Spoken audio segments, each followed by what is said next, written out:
नमस्कार साथियों। I hope कि आप अच्छे होंगे, आपका स्वास्थ्य बहुत अच्छा होगा। इस एपिसोड के अंदर हम लोग रियल नंबर चैप्टर से कुछ केस स्टडी क्वेश्चंस को डिस्कस करने वाले हैं, जो कि हमारे लास्ट ईयर सीबीएसई बोर्ड में पूछे गए हैं, 23 में पूछे गए थे। उनको हम डिस्कस करते हैं।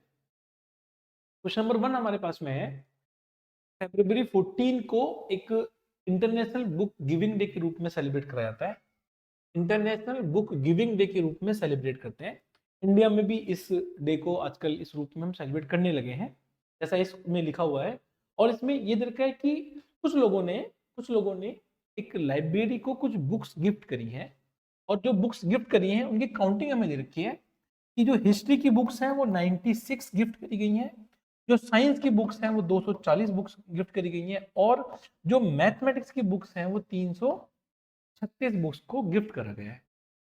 मतलब एक लाइब्रेरी को इन बुक्स को गिफ्ट करा गया। बुक्स की काउंटिंग कुछ इस तरीके से है कि हिस्ट्री की जो बुक्स है वो 96 है, और आपके पास में जो साइंस की बुक्स है वो 240 है, मैथमेटिक्स की बुक्स है 336 है, 336 बुक्स है।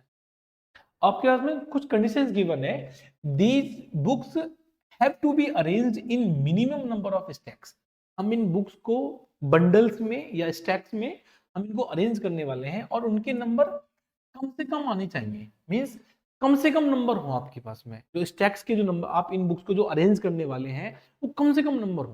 ठीक है, such that each stack contains number of books only one subject. और एक कंडीशन ये है कि हर किसी स्टैक में एक ही सब्जेक्ट की बुक्स होनी चाहिए, और नंबर भी कम से कम होनी चाहिए। And number of books each stack is the same. और हर किसी स्टैक में जितनी बुक्स हैं उनकी काउंटिंग भी सेम होनी चाहिए। तो हम ऐसे मान लेते हैं, सपोज करते हैं हमने इनको इस तरीके से अरेंज करा है, बुक्स को हमने स्टैक्स बनाए हैं। एक ये स्टैक है, सपोज करते हैं इसमें एक्स बुक्स हैं, तो इसमें भी एक्स बुक्स होनी चाहिए, और इसके अंदर भी एक्स बुक्स होनी चाहिए। हर किसी स्टैक में इक्वल बुक्स होंगी, और कम से कम स्टैक होनी चाहिए। कम से कम, यदि आप कहीं भी वर्ड कम से कम समझ में आए, इसका मतलब है आपको हाईएस्ट कॉमन फैक्टर निकालना है। हमें इन नंबर्स को इस तरीके से अरेंज करना है कि आपको एक कॉमन फैक्टर मिले, एक कॉमन नंबर मिल जाए कि जिससे आप डिवाइड कर सकें इनको, और आप उसको फिर उस रूप में अरेंज कर सकें। ठीक है, आगे चलते हैं। How many books are arrange in each stack. आपके ईच स्टैक में कितनी बुक्स अरेंज करी जाएंगी। ठीक है, आपको दे रखा है हिस्ट्री की बुक्स हैं 96, साइंस की बुक्स हैं 240, एंड मैथमेटिक्स की बुक्स हैं 336। ठीक है, तो हम यदि इनको अरेंज करना है तो हम इनका एक हाईएस्ट कॉमन फैक्टर निकाल चेक कर लेते हैं। पहले हाईएस्ट कॉमन फैक्टर देखो 96 के हम पहले फैक्टर कर लेते हैं। 96 के फैक्टर बनेंगे आपके पास में 2 into two into two into two, 2 into two 4, 4 8 16, 32 into 3 96 हो गया। 240 के फैक्टर कर लेते हैं हम। 240 के फैक्टर बनेंगे आपके पास में 2 इंटू टू 4 इंटू टू 8 16, 16 के बाद में 348 इंटू 5 240, 360 कर लेते हैं। फैक्टर करेंगे इसके हम 2 into two into two, 2 into two 4, 2 8, 8 into two 16, 16 into 348 into 7। ये आपके फैक्टर्स बन के आएंगे किनके, इन तीनों नंबर्स के, जो कि आपको इन टर्म्स ऑफ बुक्स आपको गिवन है। ये हिस्ट्री की बुक्स है, ये साइंस की बुक्स है, ये मैथमेटिक्स की बुक्स है, जो कि गिफ्ट करी गई है। हमें हाईएस्ट कॉमन फैक्टर निकालना है इनका। हाईएस्ट कॉमन फैक्टर का मतलब है कि वो नंबर्स जो कॉमन है। अब देखो, एक ये कॉमन है 2, देखो एक ये कॉमन है 2, ये भी कॉमन है 2, ये भी 2 कॉमन है।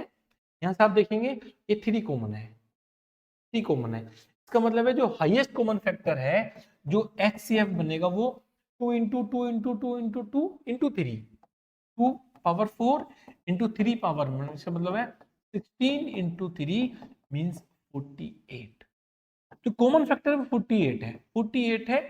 यदि मैं 48 से इसको डिवाइड करूंगा तो 2 आएगा, 96 को मैं यदि डिवाइड करूंगा तो 2 आएगा। इसका मतलब है कि हम हिस्ट्री की बुक्स के 2 स्टैक्स बनाएंगे। देखो इसको देखो, साइंस की बुक्स के लिए आप क्या करेंगे, 240 बाई 48 करेंगे तो 5। देखो ये 5 नंबर बन के, मतलब 5 स्टैक्स बन के आएंगे आपके पास में साइंस की बुक्स के, और 7 स्टैक्स बन के आएंगे आपके पास में मैथमेटिक्स की बुक्स के। ठीक है, देखो हम इसको लिख लेते हैं। यहाँ पे हमारे पास में हाईएस्ट कॉमन फैक्टर आ गया। फर्स्ट की बात करते हैं, how many books are to be arrange in each stack. 48। कितना नंबर आएगा? 48। 48 कैसे निकाला हमने? हमने HCF निकाला तीनों बुक्स का। हमने 96 हम बोल सकते हैं question number 1, HCF of 96, 240 and 336 is equal to 48। Part number 1 हो गया। How many stacks are used to be arrange all the mathematics books? आप मैथमेटिक्स की बुक्स को अरेंज करने के लिए कितने स्टैक बनाएंगे? आपके पास में मैथमेटिक्स की बुक्स कितनी है? मैथमेटिक्स की बुक्स हैं आपके पास में 336, 336 बुक्स आपके पास में मैथमेटिक्स की हैं। एक स्टैक में आपके पास में 48 बुक्स आती हैं, तो आप बोल सकते हैं 336 अपॉन 48 करेंगे, वैल्यू बनेगी 7। इसका मतलब है कि आप मैथमेटिक्स की बुक्स के 7 स्टैक्स बनाएंगे इस तरीके से, और हर किसी स्टैक में जो बुक्स आएंगी वो 48 बुक्स आएंगी। 48 48 48 इस तरीके से जो बुक्स बन के आएंगे आपके पास में वो 48 बुक्स आएंगे और 7 स्टैक्स बनेंगे। जो कंडीशन थी हमारे पास में, पहली condition equal number of books होनी चाहिए, 48 बुक्स हैं। दूसरी कंडीशन हर किसी स्टैक में एक ही सब्जेक्ट की बुक्स होनी है, वो भी फुलफिल हो रही है। ठीक है, ये हो गया, ये हो गया। तो कितने बनेंगे स्टैक्स? 7 बनेंगे मैथमेटिक्स के लिए। थर्ड का फर्स्ट पार्ट है determine the total number of stacks that will be used for arranging all the books. हम कितने स्टैक्स बनाएंगे? हम क्वेश्चन नंबर 3 की बात करते हैं कि हम कितने स्टैक्स बनाएंगे कि हम कितने स्टैक्स बनाएंगे कि हम सभी बुक्स को अरेंज कर सकें। देखो थर्ड का एक पार्ट देख लेते हैं। हमारे पास में हिस्ट्री की बुक्स हैं 96। कितने स्टैक बनेंगे इसके लिए? भाई एक स्टैक में 48 बुक्स है, तो टोटल बुक्स कितनी है? 96। तो आपके पास में कितने बने स्टैक्स? आप डिवाइड करेंगे 48 बाई 2। तो नंबर ऑफ स्टैक्स आप ऐसे बोल सकते हैं, आप सारी बुक्स को ऐड कर लो। देखो आप बोलेंगे 96 प्लस 240 प्लस 336 अपॉन करेंगे 48। या तो आप ऐसे सॉल्व कर लो, या आप हिस्ट्री की बुक के लिए नंबर ऑफ स्टैक अलग निकाल लो। आप साइंस की बुक के लिए स्टैक आप बोलेंगे 240 डिवाइड बाई 48, वैल्यू आ जाएगी 5। आप मैथमेटिक्स की बुक्स के 336 अपॉन 48 कर लो, वैल्यू बन के आएगी 7। इनको ऐड कर लो। भाई आपको साइंस की बुक्स अरेंज करनी है, एक स्टैक में 48 आनी चाहिए, टोटल 96 है। देखो टोटल स्टैक्स कितने बने आपके पास में? नंबर ऑफ स्टैक्स बन गया है हमारे पास में 2 + 5 + 7, 2 + 5 + 7 = 14। आपके पास में जो बुक्स के जो स्टैक्स बनेंगे वो कितने बनेंगे? वो 14 बन के आएंगे। ठीक है, आप 14 स्टैक्स में in equal number of books को अरेंज करेंगे। आगे चलते हैं। थर्ड का बी पार्ट है if thickness of each book of history. आपके पास में देखो हिस्ट्री की बुक है, उसकी जो थिकनेस है वो 1.8 है। हिस्ट्री की जो बुक है उसकी जो थिकनेस है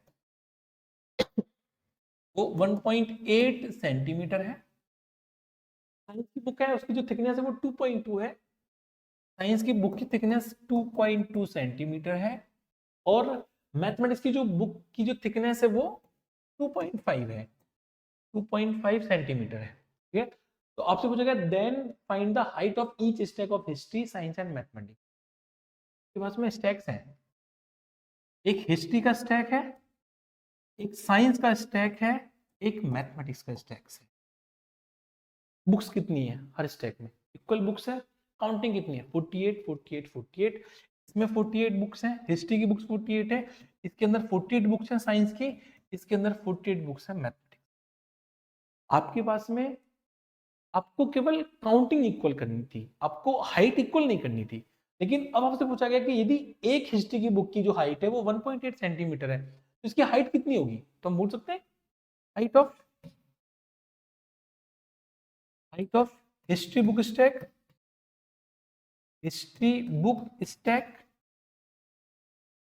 कितनी बुक्स हैं आपके पास? 48। एक बुक की हाइट कितनी है? 1.8। आप बोलेंगे 48 इंटू 1.8 और वैल्यू बनेगी आपके पास में 84 पॉइंट समथिंग वैल्यू आएगी, 86.4 सेंटीमीटर हो गया। Height of science book stack आप बोल सकते हैं। इसमें एक बुक की कितनी हाइट है? 2.2, तो आपके पास जो वैल्यू बनेगी वो 2.2 इंटू 48 बुक्स हैं, तो जो इसकी वैल्यू बन के आएगी वो आएगी आपके पास आएगी 105.6 सेंटीमीटर। फाइनली मैथमेटिक्स की बुक्स है, कितनी बुक्स थी, 48 बुक्स है, तो आप बोलेंगे height of maths books stack 2.5 into 96 is equal to, जो वैल्यू बन के आएगी हमारे पास में वो आएगी 120 सेंटीमीटर। 120 नहीं, जो जो हाइट बन के आएगी वो आएगी 240 सेंटीमीटर। ये हाइट बन के आएगी हमारे पास नहीं सॉरी, ये जो वैल्यू है ये है हमारे पास में 2.5 इंटू 48 और वैल्यू बनेगी 120 से, सॉरी ठीक है। तो इस तरीके से हम इस क्वेश्चन को सॉल्व करेंगे। फिर से क्वेश्चन देखेंगे तो आपको जिस्ट क्या है इस क्वेश्चन का, जो निचोड़ है, जो जिस्ट है वो ये है कि हिस्ट्री, साइंस और मैथमेटिक्स की कोई बुक्स आपको गिवन है, इक्वल नंबर ऑफ स्टैक्स में डिवाइड करनी है, इक्वल नंबर ऑफ स्टैक्स में बुक्स के रूप में डिवाइड करनी है, और आपके पास में एक सिंगल सब्जेक्ट उसमें आना चाहिए। ऐसा कोई क्वेश्चन पूछा जाएगा तो आपको सिर्फ HCF निकालना है, कॉमन फैक्टर निकालना है। भाई यदि हमारे पास में हम कॉमन फैक्टर हमें पता है तो हम उसको उतने ही बंडल्स में डिवाइड कर सकते हैं, ठीक है। उसके बाद में आपसे हाइट पूछी गई है, आप उसको सॉल्व कर सकते हैं, ठीक है। आगे चलते हैं नेक्स्ट क्वेश्चन की बात करते हैं हम, क्वेश्चन नंबर 2। क्वेश्चन नंबर 2, खुशी wants to organize her birthday party. Being health conscious, she decided to serve only fruits in her birthday party. एक खुशी बच्ची है, उन्होंने अपने बर्थडे को सेलिब्रेट करने के लिए सिर्फ फ्रूट्स को एज ए गिफ्ट या फ्रूट्स को एज ए मतलब कोई फूड आइटम देने के लिए उन्होंने डिसाइड करा है कि बॉट 36 एप्पल्स, वो 36 एप्पल्स लेके आती हैं एंड 60 बनानाज, एंड 60 बनानाज वो लेके आती है मार्केट से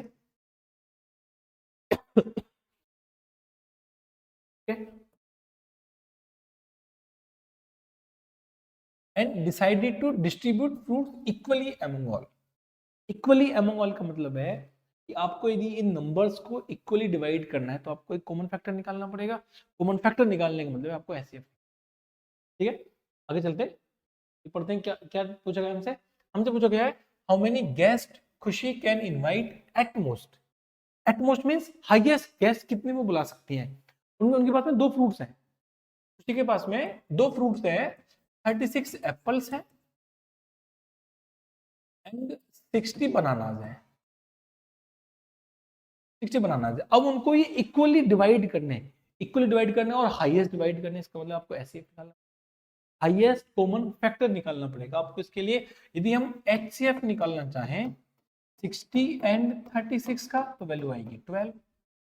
12 देखो, इस 12 से 36 डिवाइड होगा 3 टाइम्स, इस 12 से ये 60 डिवाइड होगा 5 टाइम्स। इसका मतलब है कि वो 12 पर्सन्स को बुला सकती हैं, 12 पर्सन्स को एट मोस्ट वो कॉल कर सकती हैं, 12 पर्सन्स को।